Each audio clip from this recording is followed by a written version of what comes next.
Okay, the last time we were together, we were getting into chapter 4 of Daniel, and the fact that Nebuchadnezzar is going to have a great fall.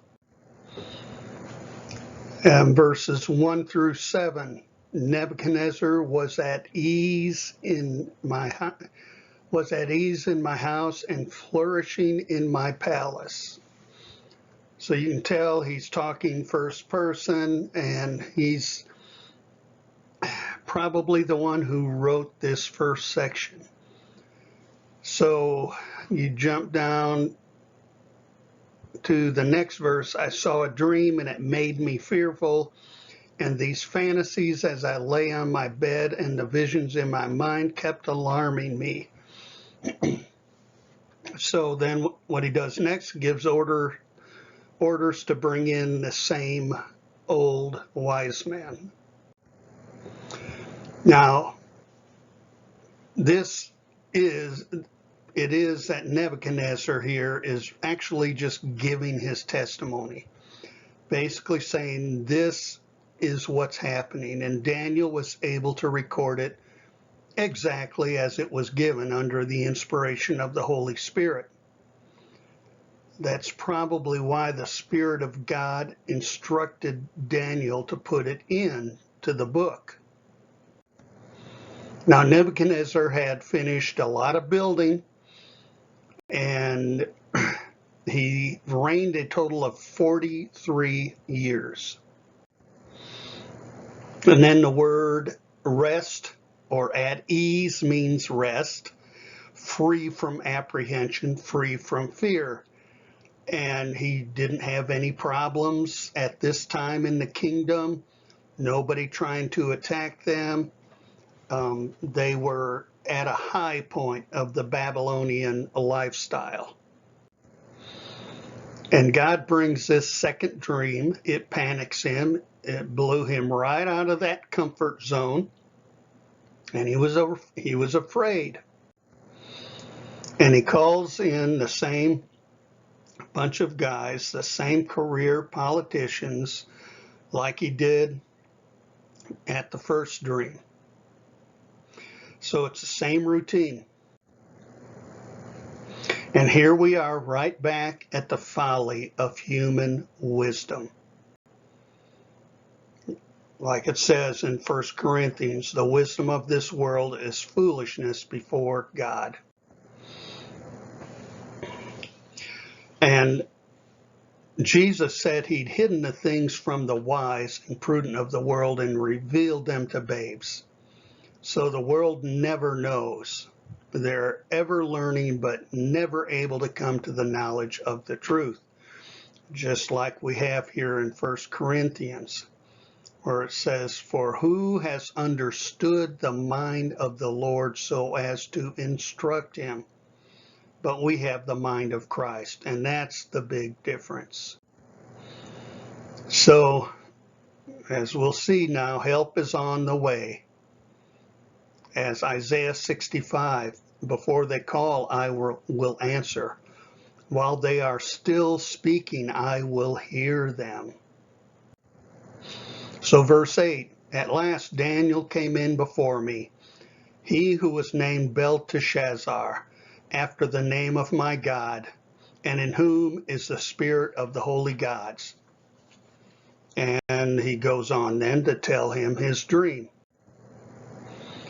So this is a neat aspect here. Daniel seems to be the coolest guy in the kingdom, in the government. He had his sense of timing, like it says, but at last Daniel came in. He just came in, saw the chaos, waited for the setup for his moment, and then it says, Belteshazzar. This is the name given to him by Nebuchadnezzar. And since this is a testimony made by Nebuchadnezzar to the Babylonians, he wants them to know who Daniel is, and so he uses his Babylonian name, like he described, according to the name of my God. So And then I like this, is the spirit of the holy God. The fact that the king described this as according to the name of my God may perhaps indicate that even in this abbreviated form of Belteshazzar, Bel, basically, Bel protect his life, or even Nebu Belteshazzar, Nebo protect his life.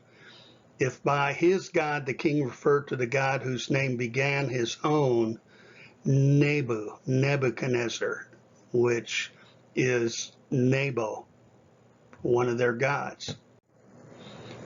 Now, where did he get that information? Well, I mean, he said he was the Most High God.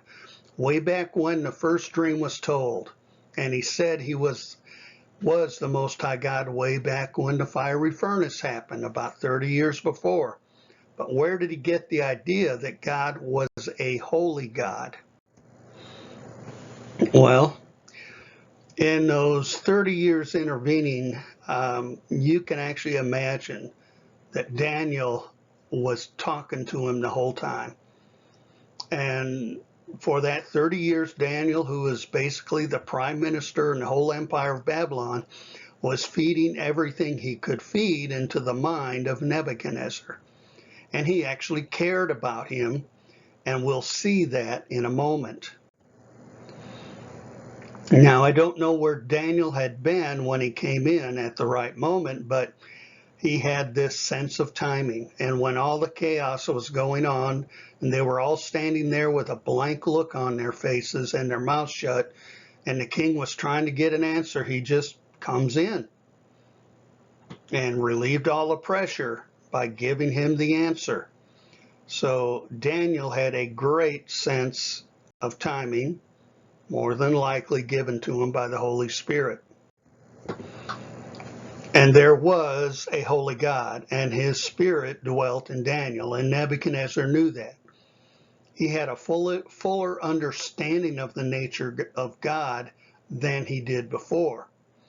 And I think it was only what Daniel taught him, but I think it was probably how Daniel behaved, the whole thing, his witness.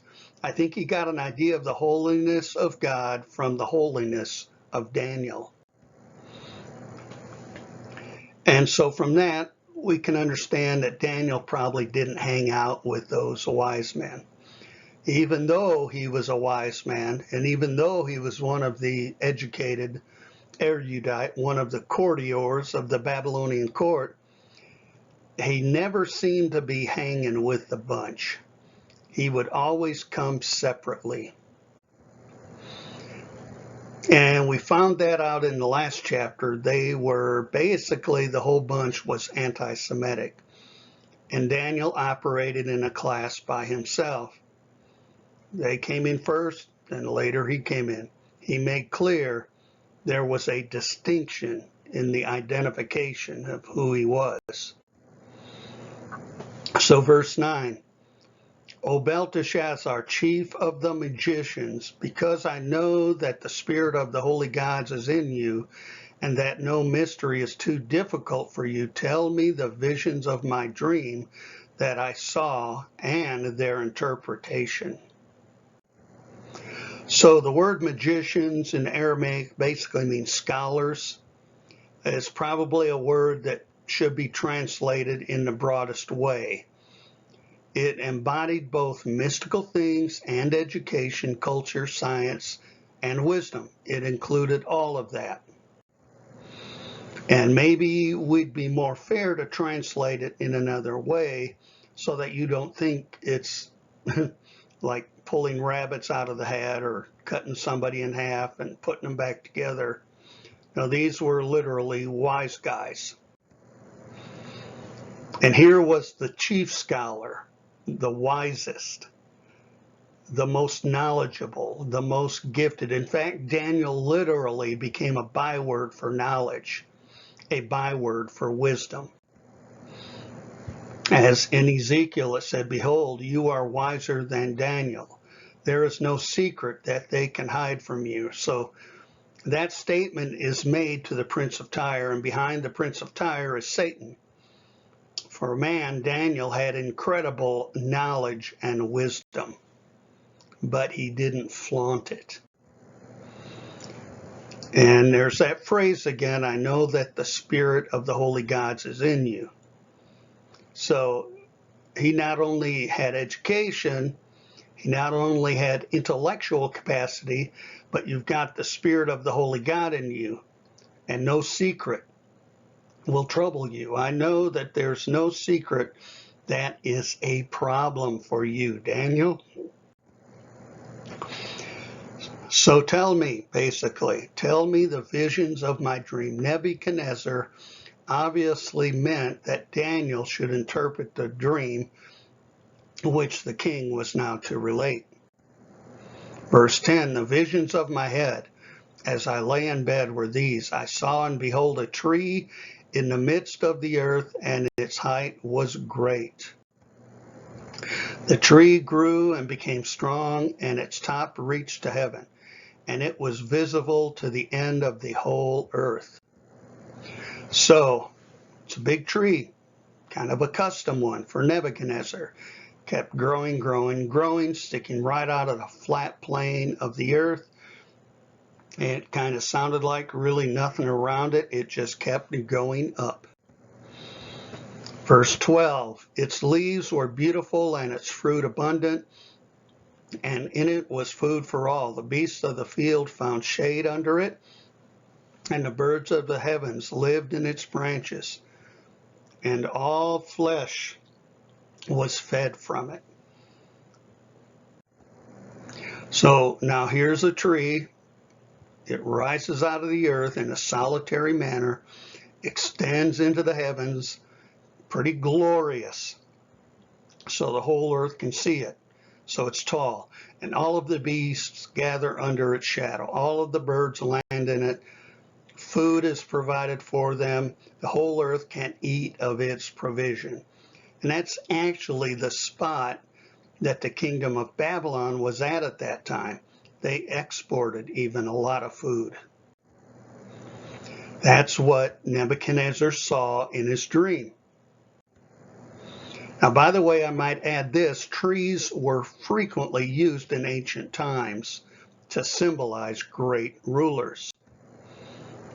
So, tree is used here as an idiom. And if you remember back in Ezekiel, Assyrian and Egyptian Pharaoh are compared to a cedar of Lebanon. Israel's compared to an olive tree.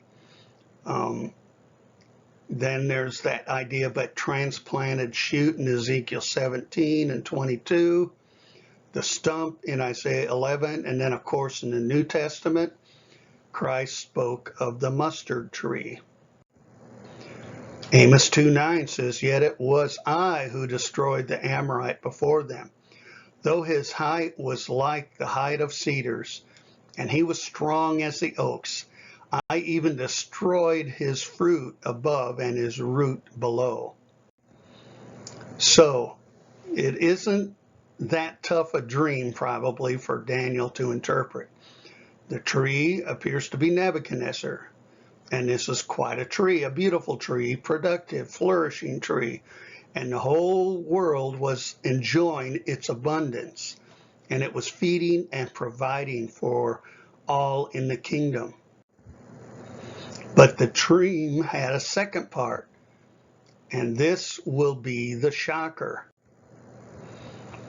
I saw in the visions of my head as I lay in bed, and behold, a watcher, a holy one, came down from heaven. So we will pick it up there in the next video. Talk about a watcher. What is that?